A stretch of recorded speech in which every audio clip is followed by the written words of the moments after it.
Amigos de Calzada Política, mencionábamos que con el relevo de las alcaldías se termina esta época electoral de 2015 y en esta ocasión estamos aquí en el estudio con Gilberto Miranda, David Martínez, para ver las impresiones de qué están dejando los alcaldes que se despiden este fin de semana.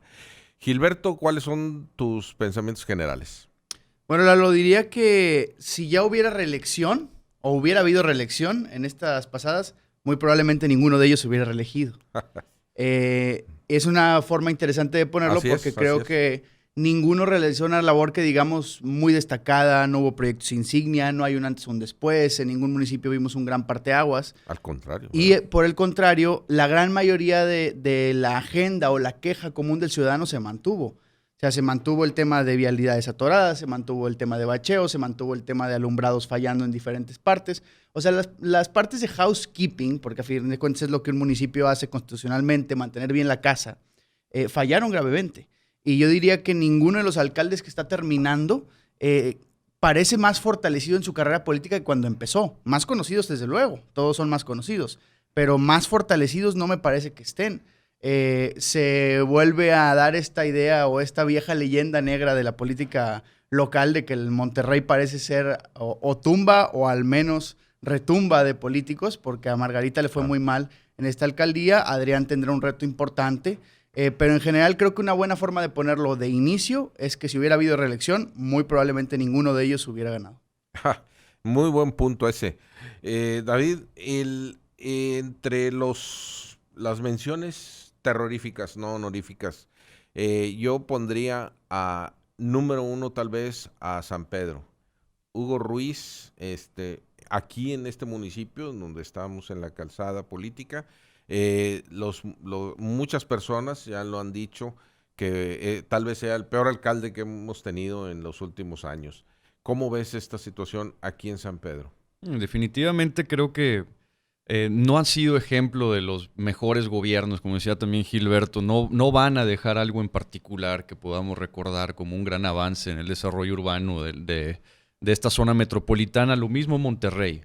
Y creo que particularmente lo que dejan, que es tu pregunta inicial en esta mesa, es pues una oportunidad totalmente perdida. Y quiero salir un poco del contexto de la zona metropolitana para pensar en qué está sucediendo en el resto de las ciudades en el país y en el mundo.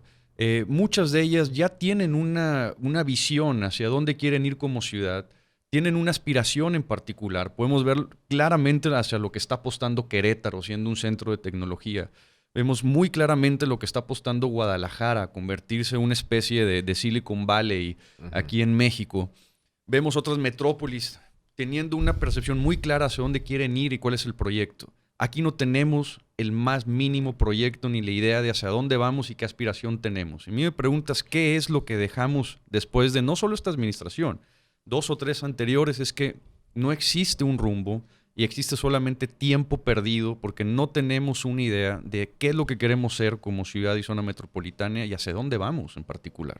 Fíjate qué interesante punto, Gilberto. No podemos mantener las calles sin baches o al menos darle batería a todos los que se están haciendo todos los días por cuestión de las lluvias, que eso puede ser natural, pero no podemos ni siquiera enfrentar ese problema cuando en otras ciudades tienen proyectos de largo plazo para sus comunidades.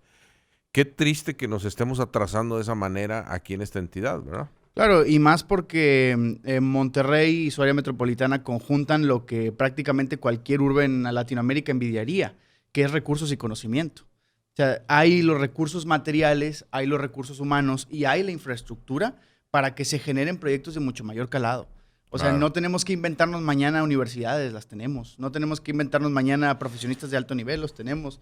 No tenemos que inventarnos infraestructura urbana instalada, la tenemos. O sea, ha sido más un tema de visión y planificación o falta de visión y planificación. Yo creo que en este caso, si vamos a hablar, por ejemplo, de Monterrey, de la ciudad de Monterrey como una punta de lanza, como la bandera de la zona metropolitana, siento que adoleció de una especie de improvisación, pero que si la vemos históricamente era hasta esperable. Lo que pasa es que tenemos poca memoria.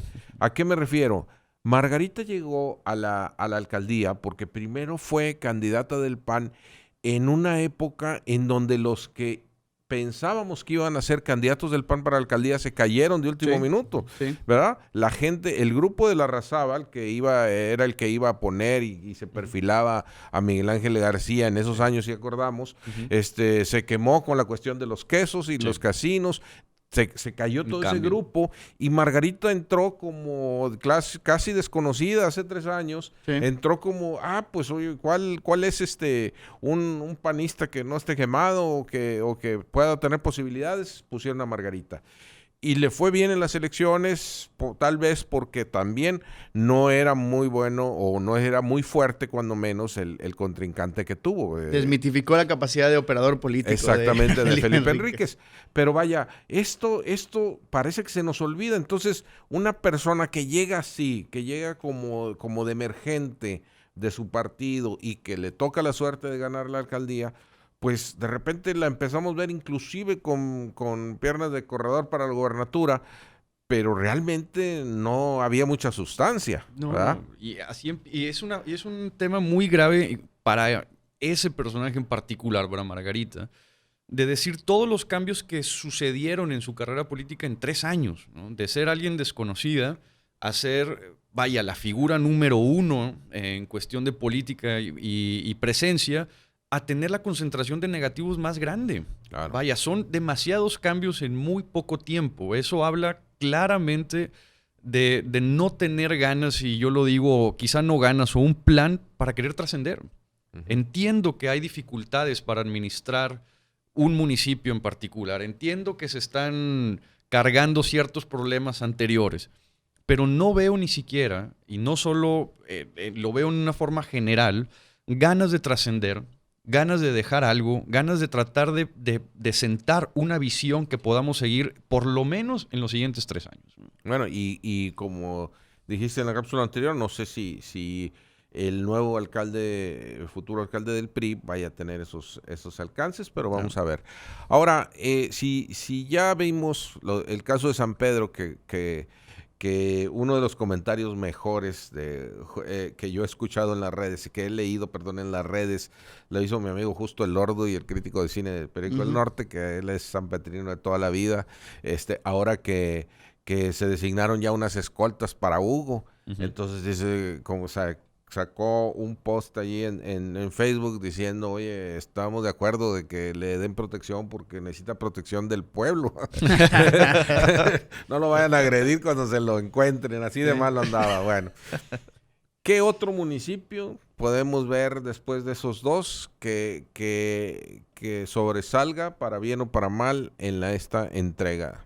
Yo diría que si quisiera hablar de un punto sobresaliente, o al menos con ganas de ver algo positivo, diría que hubo una agenda progresista de mínimos indispensables. ¿A qué me refiero? A que estos alcaldes, por las circunstancias propias de haber salido de la crisis de violencia y de las diferentes organizaciones de la sociedad civil y de los medios que se metieron a hablar de cosas que antes no existían en la agenda pública local. O sea, no existía hablar de banquetas, no existía hablar de ciclistas, no existía hablar de recuperación de espacios públicos, no existía hablar de cerrar calles para hacer paseos dominicales.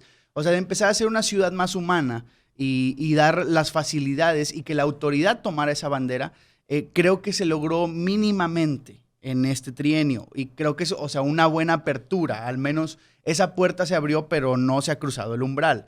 Creo que este trienio tendrá que demostrar que la ciudad y que sobre todo los ciudadanos, la sociedad civil organizada, quieren seguir empujando a eso. Pero al menos si yo quisiera ver un punto positivo en estos 3 años en lo general, es que la mayoría de los alcaldes se vieron obligados, porque la realidad es que las circunstancias los obligaron, a que al menos montaran en su agenda temas mínimamente progresistas. Ojalá que esta tendencia continúe. Sí, claro, pero yo sí creo que es una cuestión para criticarles a quienes, a los bastiones, por así decirlo, de cada uno de los partidos, claro, que no se esfuerzan más. porque si tú ya tienes controlado un municipio, estoy hablando de San Nicolás, que está controlado por el PAN, de Santa Catarina, que está controlado por el PAN, de Escobedo, que está controlado por el PRI, de Apodaca, que está controlado por el PRI. Si tú llegas con toda esa experiencia y con todo ese apoyo popular de tener ya varios trienios ahí, y nada más llegas a mantener los parques o a hacer un parquecito nuevo, o a mantener bien las calles o algún centro comunitario que tengan ahí, yo creo que eso es lo mínimo que tendrían que hacer. Yo creo que deberían de aspirar a cosas mejores. Bueno, y también te dice un poco de cómo está la composición socioelectoral. O sea, porque si el PRI se mantiene tan fuerte en Apodaca, en Escobedo, el PAN se mantiene en San Nicolás, es porque te dice que su trabajo de tierra es bastante efectivo cuando las cosas no se salen de control. O sea, por ejemplo, cuando no hay un Jaime, ¿no? Cuando no llega un huracán y cambia las cosas.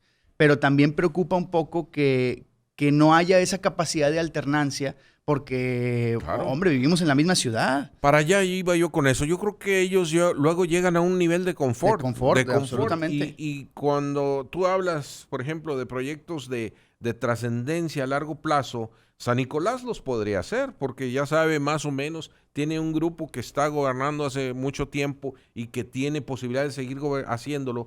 ¿Por qué no buscar desarrollos más profundos, fuera del parquecito y fuera del a mí se me hace comunitario? muy injusto pensar, y muchas veces es una justificación, de que no existen estos planes, no existen estos proyectos, porque no hay incentivos para los gobernantes para desarrollarlos. Y a mí me parece una justificación muy, muy vaga, porque no necesitas incentivos particulares electorales, hablando en ese sentido, para generar visiones, proyectos amplios que vayan hacia un sentido en particular. Parece ser que están esperando al castigo. Están esperando ver que llegue el golpe ciudadano para tratar de hacer un cambio en particular. Ya se dio en el Estado, ¿sí? Y en los municipios no lo vemos. Monterrey es un caso en particular. Yo creo que sí hay límites en cuestión de tolerancia de la ciudadanía sobre los resultados pobres que se están dando en los municipios. Creo que la tolerancia ha sido un poco más elástica de la que existe a nivel estatal, pero creo que sí están llegando a puntos de tensiones ya probablemente irremediables, ¿no? Bueno, pues yo creo que ahí ya tenemos una base para decir, como tú lo pusiste al inicio, ninguno de estos se reelegiría, definitivamente. Al contrario, habría unos que les damos las gracias para que esperemos que ya nunca vuelvan, ¿verdad? No, y también valdría la pena, ya para finalizar, o sea, reflexionar sobre cómo seguimos teniendo un modelo muy cerrado y limitado, incluso en nuestro propio esquema mental, en nuestra estructura de ideas, de cuál es nuestra relación como ciudadanos con el alcalde, porque es la autoridad más cercana de todas. O sea, es al que en verdad tenemos la capacidad de que nos escuche, de que haya esa cercanía, y hoy por hoy, o solamente porque los medios lo presionan para hacer algo, o porque existen vías muy concretas e institucionalizadas, como alcalde, ¿cómo vamos? Y por ahí el caso de San Pedro, que es el municipio más rico del país, que empieza con instrumentos de democracia participativa. Pero también vale la pena señalar que en la ciudad industrial más importante del país, la realidad es que hay pocas vías de comunicación entre los ciudadanos y los alcaldes. Y por culpa de ambas partes, los ciudadanos porque no empujan para que ocurra y los alcaldes porque tampoco se abren. O sea, el modelo de la línea directa de los miércoles en los bajos del Palacio yo creo que ya se agotó, ¿no? No, ya digo, se agotó y era... Y porque las condiciones también de la relación del ciudadano con el alcalde están rotas porque no se resuelven las cosas más simples, no se resuelven las cosas más elementales. Entonces un diálogo más profundo con el alcalde a veces se ve interrumpido por la necesidad de exigir o de mandar o de pedir las cosas más simples y básicas. Y eso se refleja en que Pato Zambrano tenga 20% de la votación anterior. Una Así broma, simple. exactamente. Bueno, y eso es a lo que yo iba en mi comentario anterior. Hay cosas y hay procesos que ya deberían de ser automáticamente resueltos por las administraciones. Claro. Los bacheos y eso. Y vamos a cosas más importantes, Más de fondo, claro. más de fondo. Pero bueno, no, estos alcaldes que van de salida definitivamente no lo hicieron. Y ahí tenemos ya el análisis de despedida de los alcaldes de no solamente de la zona metropolitana, sino de todo el estado de Nuevo León. Vamos a continuar aquí en Calzada Política.